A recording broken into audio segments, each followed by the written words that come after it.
It's time to fire this thing up. Welcome aboard ShipShape TV Essentials. This is your port of call for the most impactful upgrades, expert advice, and hands-on solutions from seasons past. This episode is proudly brought to you by SureHold, because anything worth doing is worth doing bright. From cleaning to protecting and perfecting, SureHold has everything you need to keep your boat shining. Don't just go boating, go showboating. Now, let's hoist anchor and set a course for another exciting episode of ShipShape TV Essentials.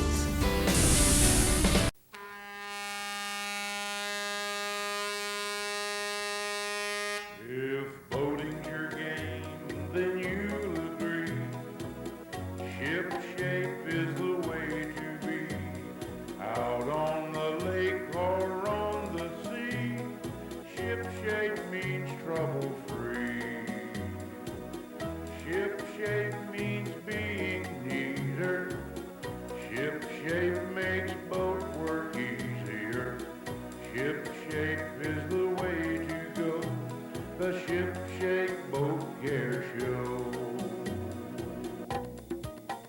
ShipShape, South Florida's only boat improvement show, is being brought to you in part by Boat Owners Warehouse, Everything Marine, and by Cable Marine, where our qualified people make the difference, and by RPM Diesel Engine Company, much more than an engine company, and by Yacht Interiors by Shelley. When extra is needed, extra is given.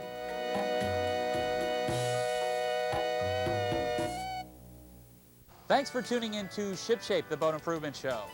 I'm your host, John Graviscus, and we're on location today in Stuart, Florida. Today, we're going to take a look at the procedure in putting in a bow thruster in a 65-foot vessel.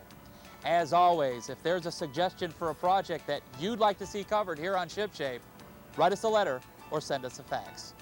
Write your project suggestions to ShipShape, the TV show. Attention Project Director, Post Office Box 31561, Palm Beach Gardens, Florida 33420. Or fax us at area code 407-626-4348.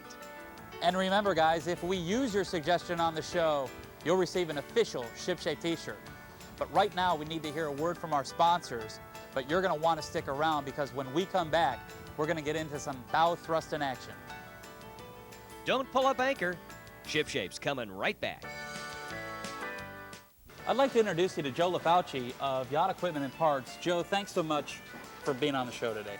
It's my pleasure, John. Now, today we're going to look at bow thrusters.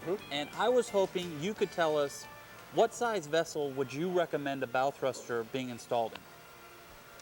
Having installing bow thrusters for about 15 years, we've installed thrusters in vessels as small as 32 feet and upwards of 150 to 175 feet. Wow, I would never think of a 32-foot boat having a bow thruster in it. Yes, we have. Why would they do that?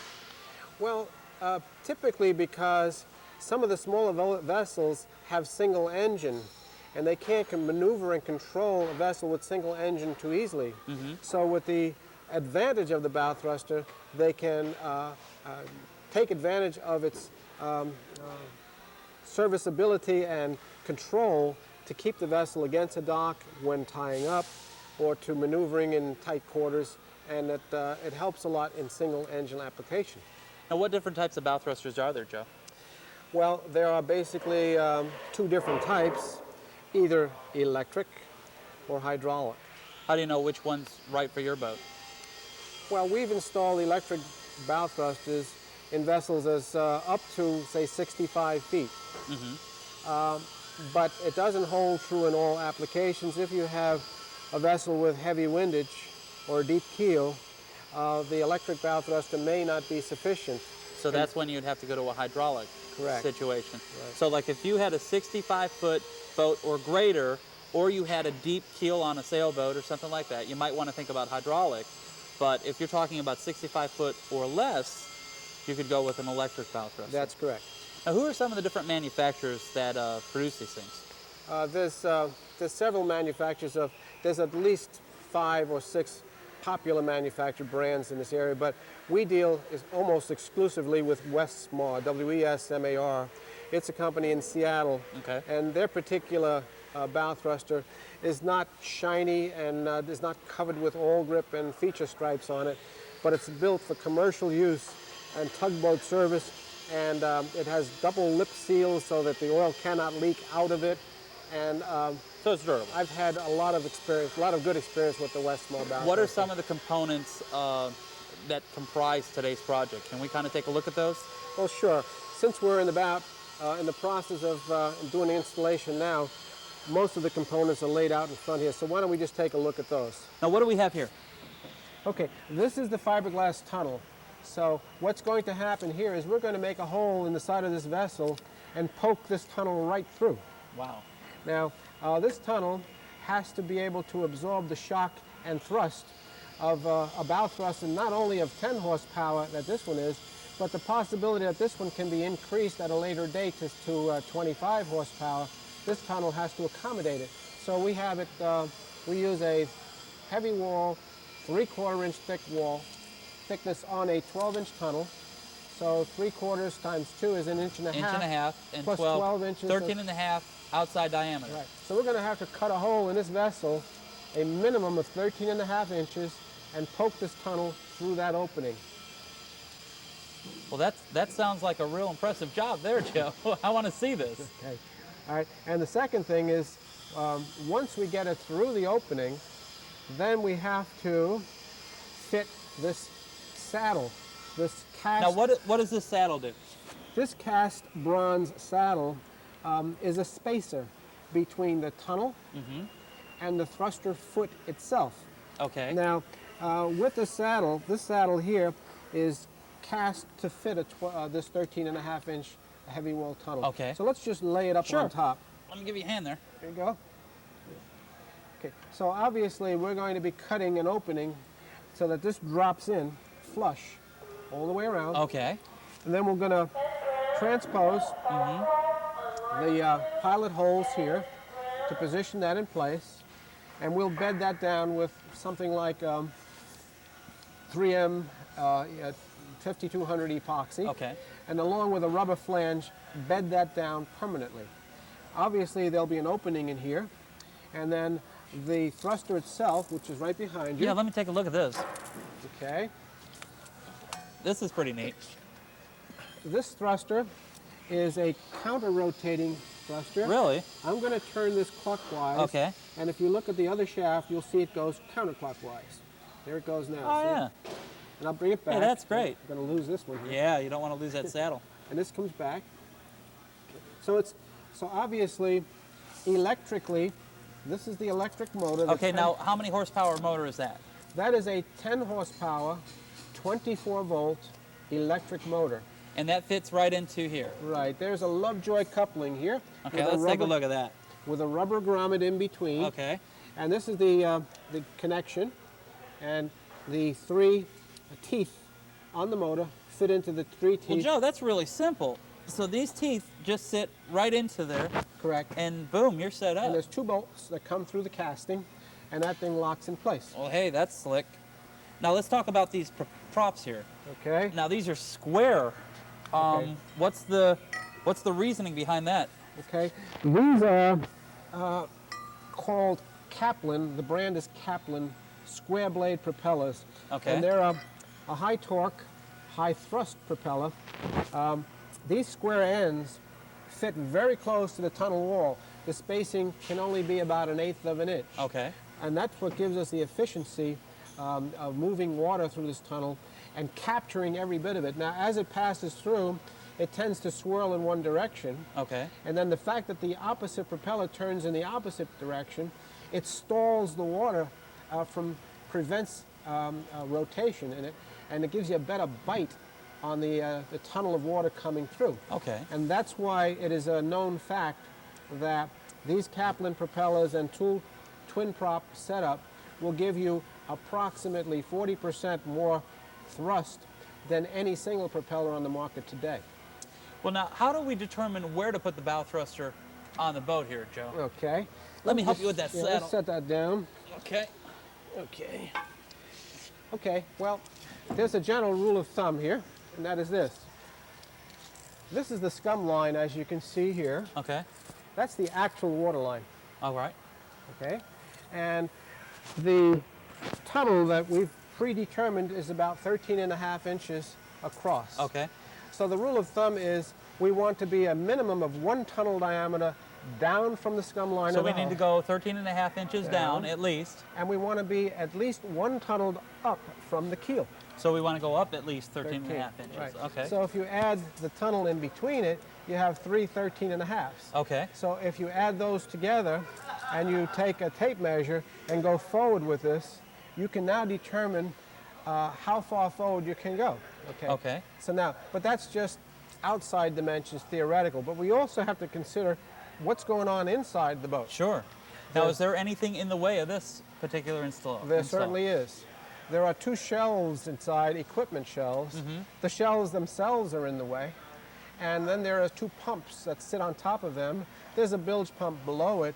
All of that equipment has to be shifted, juggled, and moved to make room for the ideal spot that we determine we want to make that hole.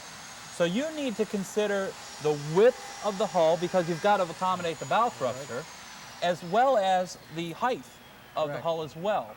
Follow me down here. Okay. We know that it's going to be a little more than 20 inches from that point to that point. Okay. It's going to be sitting horizontally in the hull. Right. So we have to come back far enough to be able to To bury accommodate that 20-inch. 20-inch measurement. dimension. Right. I've gotcha. So that's another factor. I mean, these factors may all be all well and good, but you may not wind up with that 20 inches. So you have to come back until you find that spot where you have the 20 inches.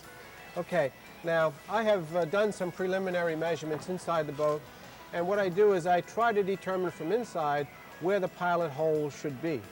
And then I come out on the outside and verify it. Okay. Okay, so now that's what we're going to do next. Don't drift away. ShipShape will be right back.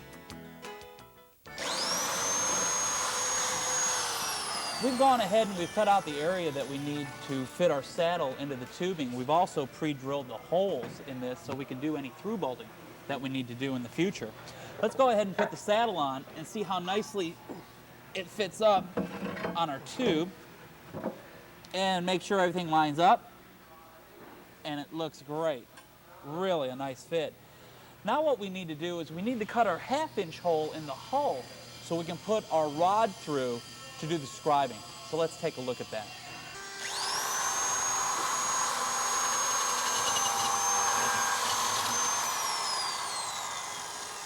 This is the point that we've determined that we're going to put in our 1/2-inch hole so we can put our scribe tool in. Now what we're going to do is insert it into the hole. Level it. We're going to level it on the inside. We're going to drill another pilot hole from the inside of the hull out, and that way we can slide it all the way through to scribe out our hole. It's always a good idea when drilling into fiberglass to wear your safety glasses.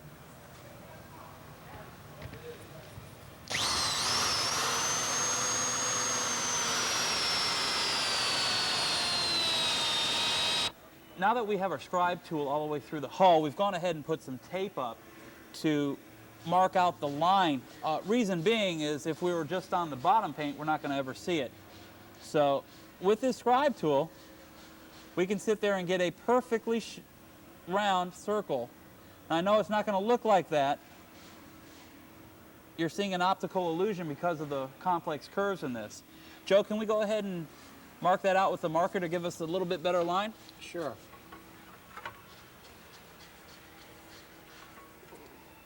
We're going to go ahead and mark out the circle with the magic marker. We'll do the same process on the other side, and we're ready to cut. The first thing we need to do is put a pilot hole in so we can get a reciprocating saw's blade into the hull of the boat. As you can see, the reciprocating saw does a great job. However, this is a big hole. It'll take approximately 20 minutes to cut out.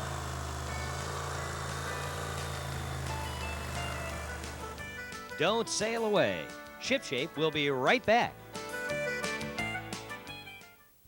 Chapman's Corner is brought to you by Chapman School of Seamanship. Today on Chapman's Corner, we want to show you the correct way for 2 vessels to pass in a narrow channel on inland waters. And then we want to tell you about the proper sound signals that each vessel will initiate to make sure that the passing was correctly done. In this situation, we have two vessels that are in a head-in-head situation. Both vessels have the bows pointing to each other. Someone has to do something. So in this case, I'm going to initiate a turn to the right with one shot blast. He follows with one shot blast, that he's in agreement. We turn the vessel to the right and safely pass. If you're going to turn to the left, the signal would be two-shot blast. And then each vessel would turn to the left, indicating, once again, safe passage. From Chapman School of Seamanship, this is Tom Dante.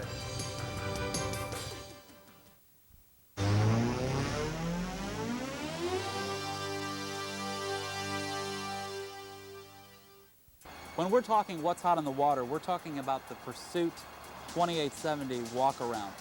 I'm at Stella Marine with Bob Stella, the owner of Stella Marine. Bob, thanks so much for having us out today. Always good to see you, John. Bob, this is a beautiful vessel. Can you tell us a little about it? Well, this is a new 28 walk-around they came out with for '96. Last year they had a flush deck, and we've now fit the needs of the consumer. The consumers asked us for a walk-around. The walk-around, as you know, makes it very accessible for the gal, the man, anyone to handle the lines or even fish up forward on the boat. That really is so important when you're talking about that husband and wife working together. Right. The wife will sometimes get very frustrated. The husband's yelling at her. The walk-around alleviates that. It's totally eliminated. Well, it's a lot of fun sometimes fighting a fish if you don't want to work them with the engines to walk around the boat and fight them. Sure. So it makes it easy also if you got a rod in your hand. You know, this boat has a big cockpit to it, very deep cockpit. We're standing in it now. Right. Transom door. It's got that integrated transom. So if you do catch the big wahoo, or if you do catch the big sailfish or marlin or whatever, you can bring it in. You can bring it in. If you get into a bunch of dolphin or schoolies and you get 4 men fishing on the boat, which is not unlikely. Right. You know, you can have 2 men in the cockpit, 2 men can be walking up on the bow, and they can be spread out pulling in their fish. Well, what's real important to the fishermen is the way that the boat's laid out. The boat is designed to help you catch more fish, and that's important today. That's right, and everything's at your fingertips, whether they're fish boxes, whether they're the tackle centers, whether they're the live bait wells. You can make a 360-degree turn in this cabin, and virtually you can capture any area you want to be at.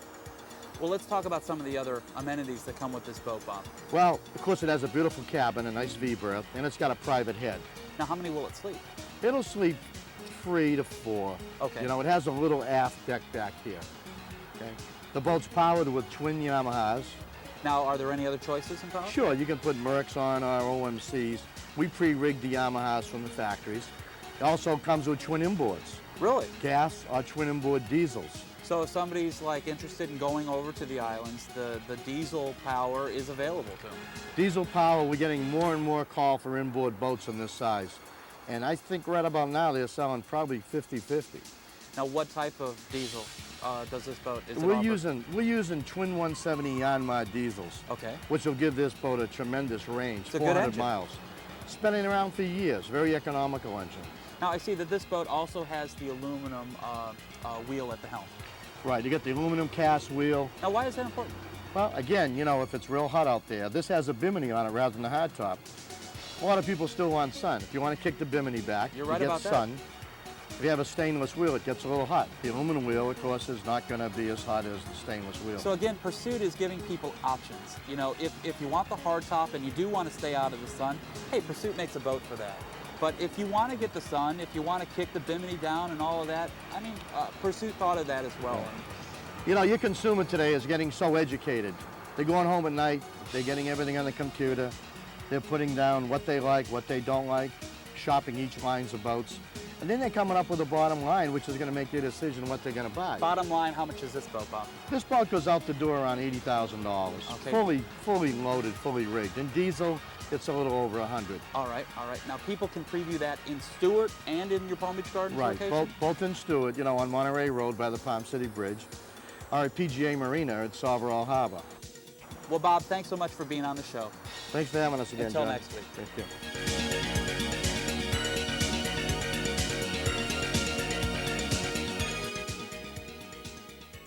Well, here's the piece we cut out of the hull of the ship. As you can see, optically it doesn't appear that round, especially when you match it up with our tubing. Joe, give me a hand and let's see how we did. Sure.